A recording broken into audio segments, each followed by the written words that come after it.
All right, hello everyone, and welcome to the first PowerPoint of Unit 3, Area Study 3, Australia and the World Economy. During this area study, it's the last one for Unit 3. We're going to be talking all about Australia's international transactions, how money flows in and out of Australia, as well as assets and capital transactions that occur, and then also what's been happening amongst like trade liberalisation and free trade between countries and the impact that has on Australian businesses and how that impacts the other goals that we have throughout the country. So we'll be looking at things like the terms of trade, the exchange rate, and a few different other things.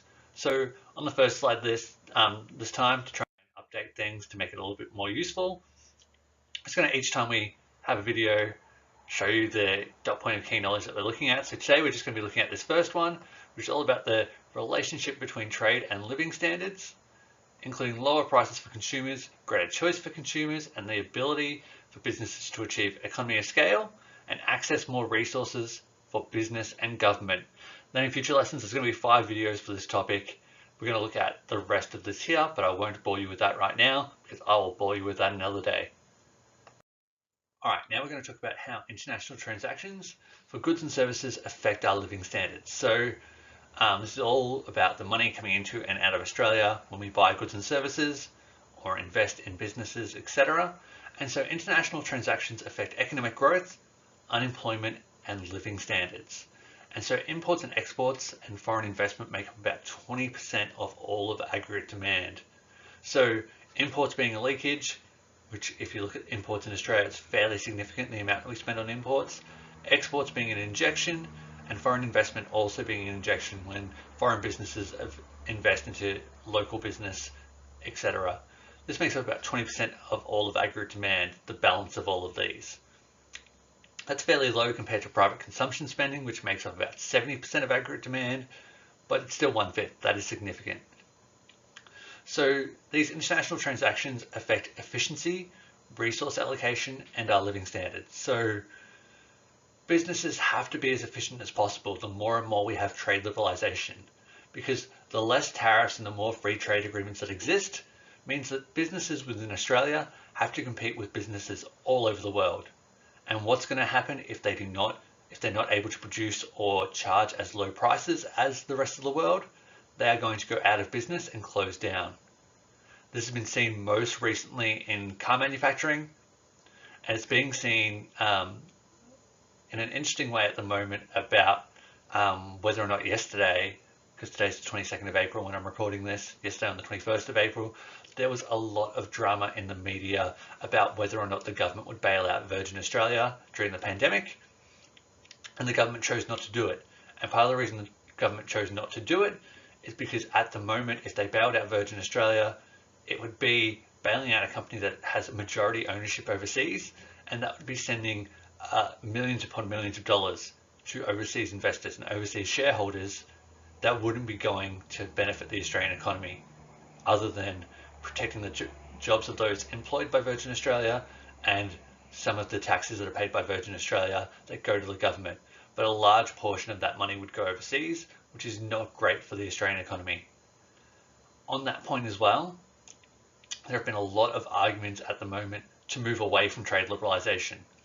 Based on the pandemic, a lot of countries are freaking out about the fact that they're no longer able to just rely on other countries to get by, because a lot of countries are running into shortages in goods and services because they don't produce them in their own country. And that's leading to an argument towards, once this pandemic starts to slow down or is over, a push towards nationalism, which means moving almost all of our production internal, so we produce all the goods and services that we need to get by in Australia within Australia. So if there was ever to be a major global crisis again, we would have enough employment and goods and services in Australia to get by. The argument against that comes from the next point. So when we look at production, when we look at efficiency, it's all about producing what you have competitive advantage in, which is all about, going again, sorry for this little mistake in here. It's all about a condition or circumstance that puts a company in a favorable or superior business position. So most of the time a country wants to produce what they're good at producing. The reason why we had the mining boom in Australia is because we had so much iron ore, which China desperately wanted, and it meant we could export a ridiculous amount of iron ore to overseas for a period of almost 10 years and put ourselves in a really good economic position in Australia. Australia had the benefit of being the only country in the world that had a positive trade relationship with China, positive in the meaning that we exported to China more than we imported from China. That meant that we were really focusing on an area we have a competitive advantage in. It's also important to achieve economies of scale, which is a proportionate saving in costs gained by an increased level of production. Hopefully if you do business or you've done accounting, this comes up a little bit, but when you own a business, you have a certain level of fixed costs, and the more and more you produce, the lower and lower those fixed costs become as a proportion of your overall expenses. And so by opening up trade barriers and allowing us to trade all over the world, it means that we can lower our costs basically on a per unit basis and achieve economies of scale because you're producing on a mass scale or a large scale in comparison, and it can make it cheaper to produce overall, which is very positive for businesses' profitability. International transactions can also affect the inflation rate and living standards. So if there is a drop in the Australian dollar, there might be demand inflation. So if there's a drop in the value of the Australian dollar or the exchange rate, which has been happening at the moment, it's at the lowest it has been in a long, long time. This could lead to an increase in the cost, an increase in the value of exports that we are exporting to other countries because they're suddenly cheaper for other countries to purchase. If this happens to a large enough degree, this will lead to a massive increase in aggregate demand and demand inflation to occur where prices start increasing. Cost inflation might also rise if there's a drop in the Australian dollar for firms who use imports as a factor of production. So when you purchase goods and services, you've probably seen the majority of things you buy in Australia, especially food, have a sign on the label that says made from local and imported ingredients. That is basically going to be the reason that why during the time that we have a low valued Australian dollar, there may be some cost inflation because businesses that use imports as inputs in production are going to increase their prices to protect their profit margin. So any increase in cost for them, they're going to pass on to you, the consumer, through higher prices. So a lower Australian dollar can increase the inflation rate, but we'll get into that in more detail in a future video. It can also affect income distribution and living standards. This is not something you get asked much about in Year 12 anymore. It's mainly in Year 11 economics, but it's important to talk about because income distribution greatly affects living standards. So rising amounts of exports can mean that business owners in export industries have a greater share of national income compared to other sectors.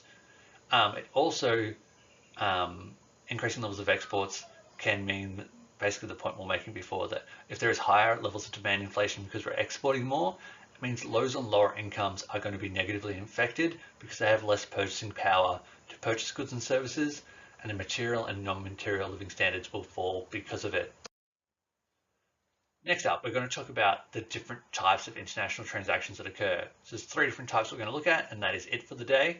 So first up, we're going to look at financial capital flows. And this is investment coming into or out of Australia. And for the most part, it's investment coming into Australia because we have a relatively low savings rate in Australia and we do not invest that much in other countries. It's mostly investment coming in. We really try and promote investment coming into Australia.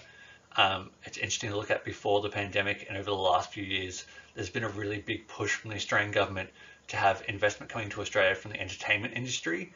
So especially in the filming of movies and television shows, the government has given incentives to businesses overseas to invest in Australia by giving them subsidies or tax breaks.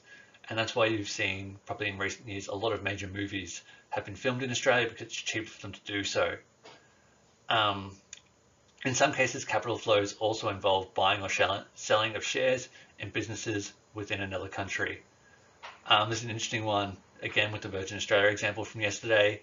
Part of the reason the government didn't bail them out is because by doing that, a lot of the benefits of that, if they continue to trade in future, is the money will end up being taken back overseas to those foreign investors. Next is a little bit simpler, human capital flows. So human capital flows are all about immigration and migration, people coming into and out of a country. So greater levels of trade agreements has increased freedom for people to work in other countries, which is referred to as the movement of human capital. This is really, really important in Australia, especially at the moment, because we have skill shortages in a lot of different industries. And based on the work that we did in full employment, a lot of the unemployed people in Australia do not have the skills required to match up with those jobs that are available. So we need to bring in skilled labour from overseas to help us be as productive as possible. This might decrease based on some of the changes made to 457 visas and citizenship requirements in recent years, where they're making it harder for businesses to bring in those skilled migrants.